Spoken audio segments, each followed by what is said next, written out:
কালকে সারাদিন আমার শরীরটা খুব খারাপ ছিল, এই ভিডিওটা দেখে তোমরা বুঝতেই পারছো। কিন্তু আজকে আমি অনেকটা ভালো আছি, আমার গলার আওয়াজ শুনেও হয়তো বুঝতে পারছো। কিন্তু কালকে আমি উঠতে পারছিলাম না, মানে শরীর এত খারাপ ছিল, সকালবেলা যেন উঠতে ইচ্ছা করছিল না। কিন্তু এই যে কাজ তো করতেই হবে না, তাই বেরিয়ে গেছিলাম।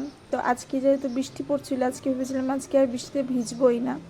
তো এদিকে দেখো, এটা হচ্ছে পরশু দিনকের এই কিশমিশটা ভেজানো ছিল, যেহেতু কালকে আমার শরীর খুব খারাপ ছিল, আমি খাইও নি কিছু সকালবেলা। তো আজকে সেই কিশমিশ ভেজানো জলটা খেলাম। আর এত হেলদি কিছু খেয়ে কোনো লাভ নেই, কারণ আলটিমেট আমি আমার চায়ের দিকেই ফিরে যাব।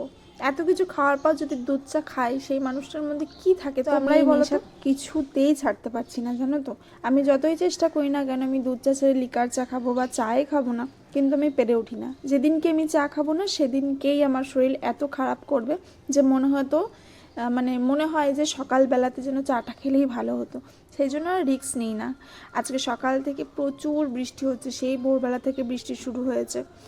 আর আজকে মনে হচ্ছে কি একটু খিচুড়ি খাই, কিন্তু খিচুড়ি যেই কথাগুলো আমি ভয়েস ওভারের মাধ্যমে বলছি, সেই কথাগুলোই আমি এখানে বলছিলাম। তো আমার না কেমন একটা লাগছিল যে এরকম ডাইরেক্ট কথা বললে কেমন একটা লাগছে, সেই জন্য আমি আর এই ভিডিওটা ডাইরেক্ট ছাড়িনি, তাই আমি একটু এডিট করে ভয়েস ওভার দিয়েই ছাড়ছি। তো চলো বাই, দেখা হচ্ছে নেক্সট আরেকটা ভিডিওতে।